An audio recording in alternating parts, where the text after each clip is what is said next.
Hai semua, Assalamualaikum warahmatullahi wabarakatuh. Bertemu lagi kita dalam channel Aina Zaha. Okey, korang semua apa khabar? Sihat ke? Saya harap korang semua yang tengah tengok video saya ni sihat-sihat walafiat. Amin rabbil alamin. Okey, sebenarnya saya ada nak cerita dengan korang. Banyak tau saya nak cerita. Sebab dah lama sangat-sangat saya tak buat video. Daripada tahun lepas sampailah sekarang. Sebab apa? Sebabnya saya korang tahu kan, saya ada post video sebelum ni yang saya surprise lah, saya bagi tahu yang saya ada bagi tahu dekat suami saya ada saya kan tengah saya dapat macam nak cakap aduh, tak tahu dah kekot dah cakap apa.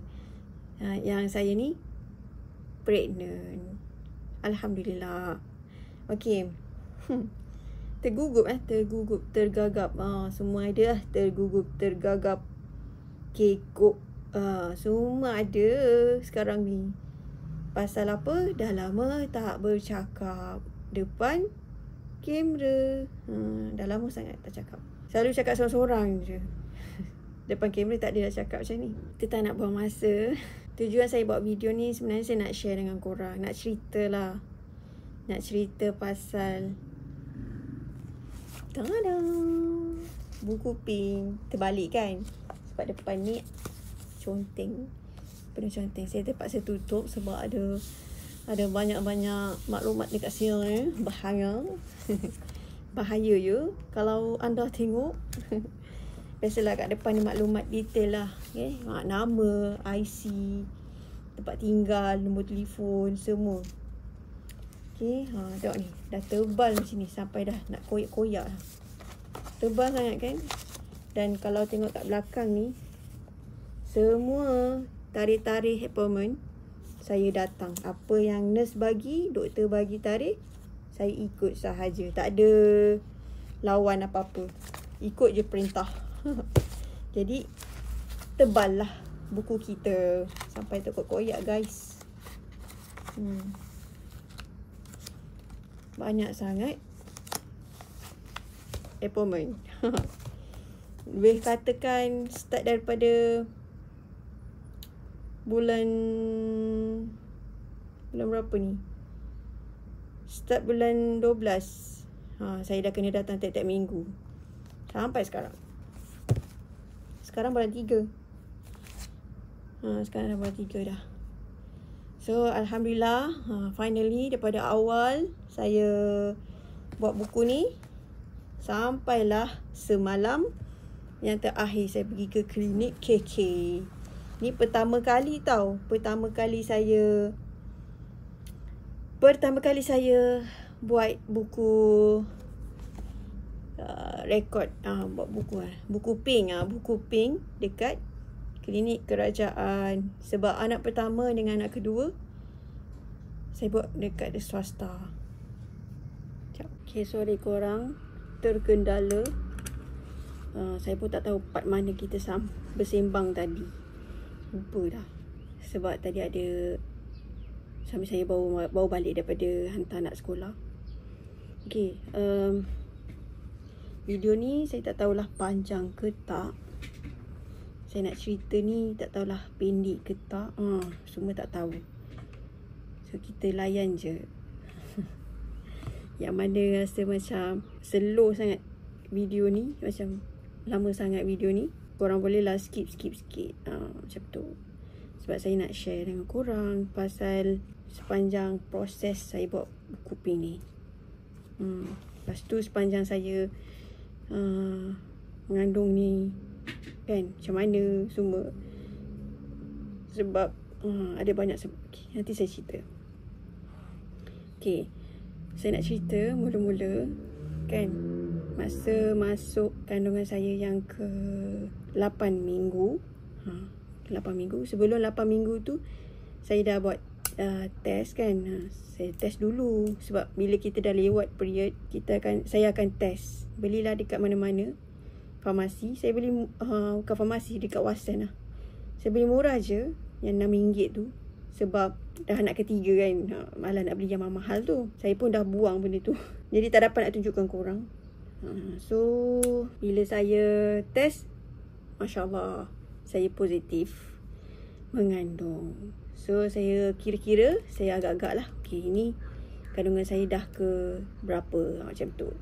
So pergilah klinik untuk buat buku. Pergi counter dulu tau, tanya dia saya nak buat buku. Nanti dia tanyalah bila last period semua tu. Dia check, okay, nanti masuk 8 minggu, minggu ke-8 dah boleh datang buat appointment. Dia dah set lah, dia dah kira-kira kandungan yang ke-8 minggu dah boleh datang ke klinik untuk buat buku pink.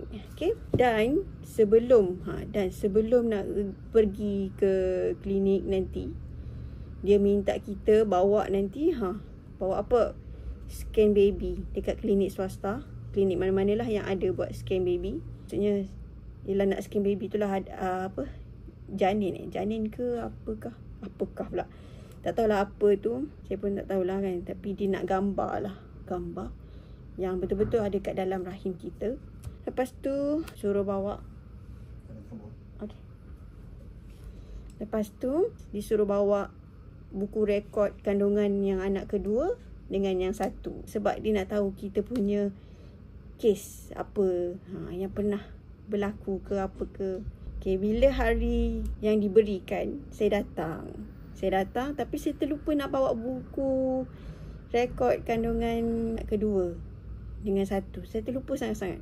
Yang saya bawa hanya gambar scan baby dari klinik luar lah. Saya bawa tu je. Tapi tak apalah, yang nasib baik tak kena marah.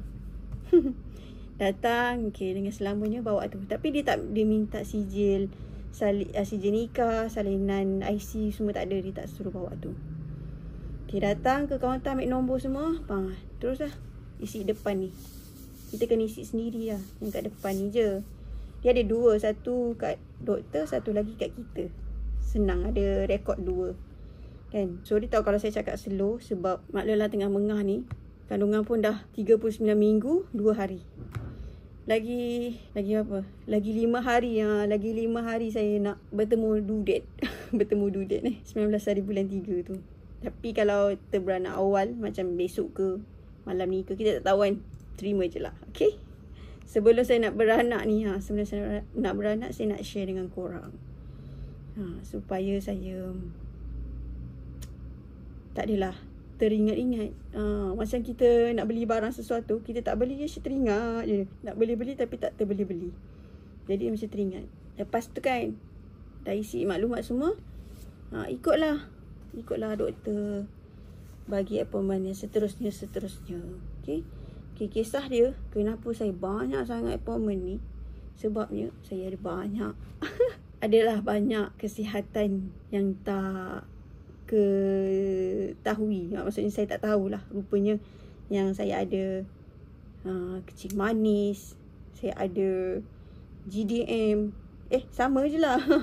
Sama je, GDM tu kencing manis lah. Saya ada GBS. GBS tu bila keputihan banyak sangat. Lepas tu saya ada anemia. Anemia tu maksudnya darah rendah lah kan. HB low lah. Anemia HB low.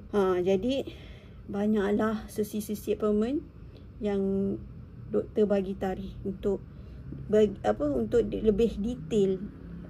Dia nak betul-betul jaga kita punya kesihatan dengan kandungan sekali. So itulah yang tebal macam ni. Kalau ada kes macam saya ni, tebal lah dia. Tapi kalau tak ada kes macam saya, kurang lah. Okay? Dan yang kedua, kalau dia kurang pergi appointment, asyik postpone kan, asyik tunda je tadi, pun kurang lah. Dia punya buku dia tebal, dia tak ada macam ni.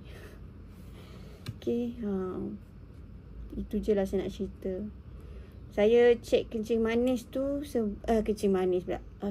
Bila saya kena GDM tu kencing manis tau. Minum air gula kali yang kedua. Kali yang pertama tu saya okey, normal.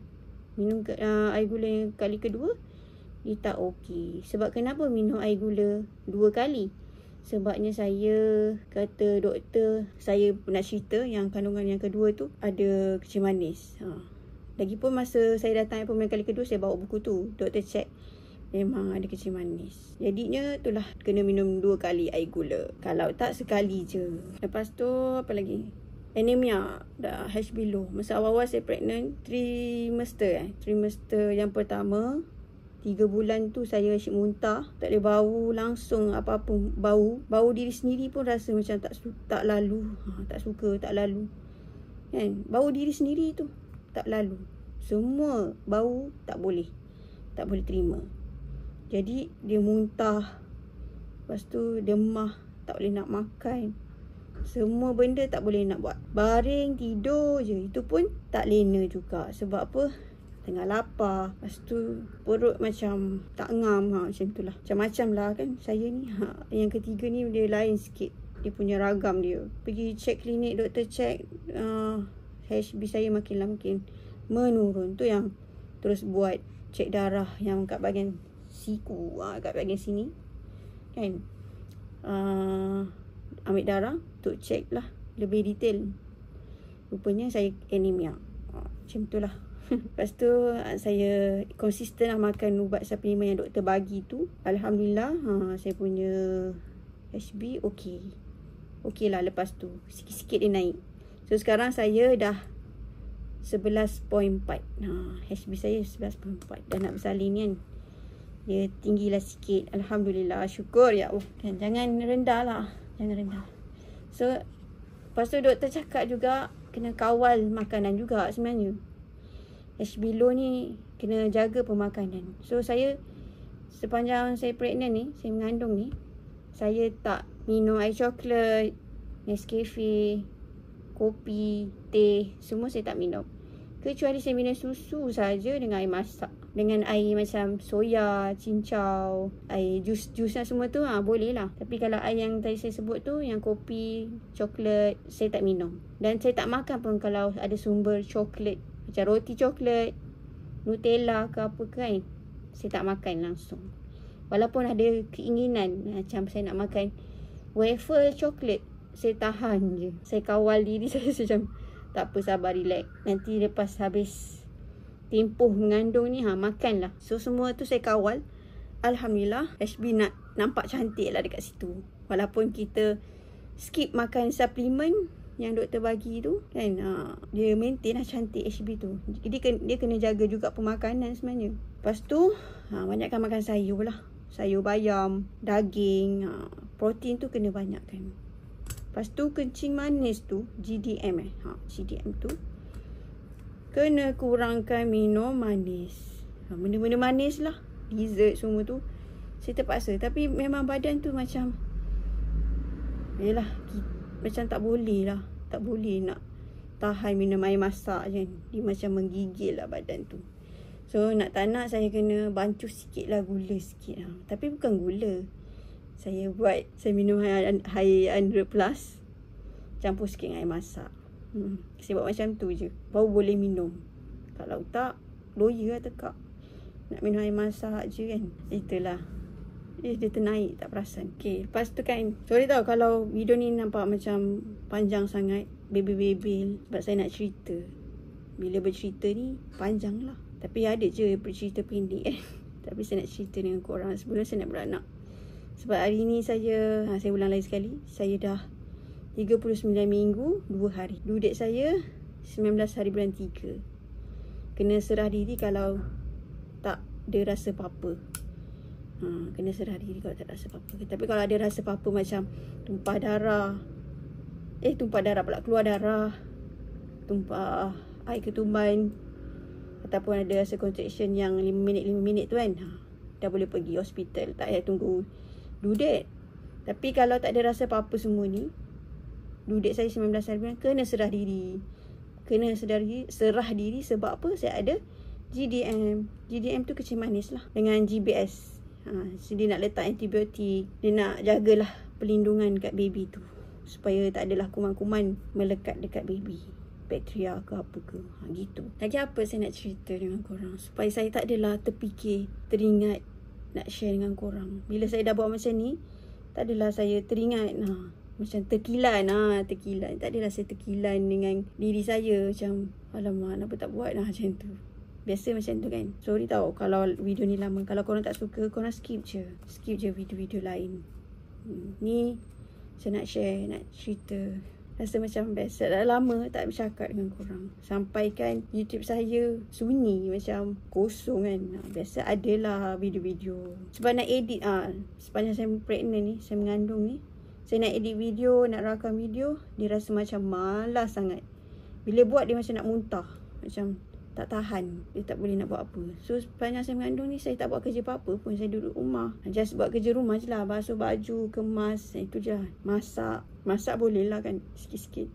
Awal-awal tu susah sikit nak masak. So dia tahu kalau banyak angin keluar ni. Saya sekarang tengah puasa. Alhamdulillah berjaya. Puasa daripada awal Ramadan sampailah sekarang. Ramadan yang ke 13. 13 Ramadan. Alhamdulillah saya puasa penuh. Alhamdulillah. Setakat ni lah.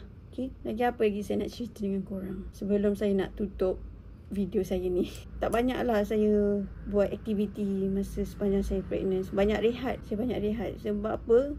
Sebab saya ni jenis HB low. Bila HB low, dia orang anemia ni, dia cepat letih tau. Jadi kalau dia nak buat sesuatu, sekejap je. Dia tak boleh lama. Bila lama dia jadi letih. Macam sekarang ni, saya dah mula rasa letih nampak.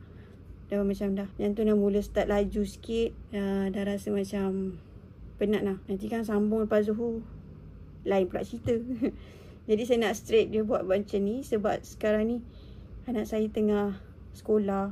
Selesa lah nak bercakap dengan korang. Kalau ada anak ni, dia kurang selesa sikit. Anak saya makin membesar. Tak macam dulu dia kecil kan. Dia kecil dia tak faham apa-apa. Dah besar dia faham. Dia faham. Jadi dia macam tak dia bijak lah. Dia macam faham bila tak bijak. Ada je drama-drama. Masa dia kecil-kecil dia tak faham, kita bagi dia toy ke, bagi dia buat kerja lain ke apa-apa, dia leka, dia tak kacau kita. Tapi dah besar ni dia lain sikit.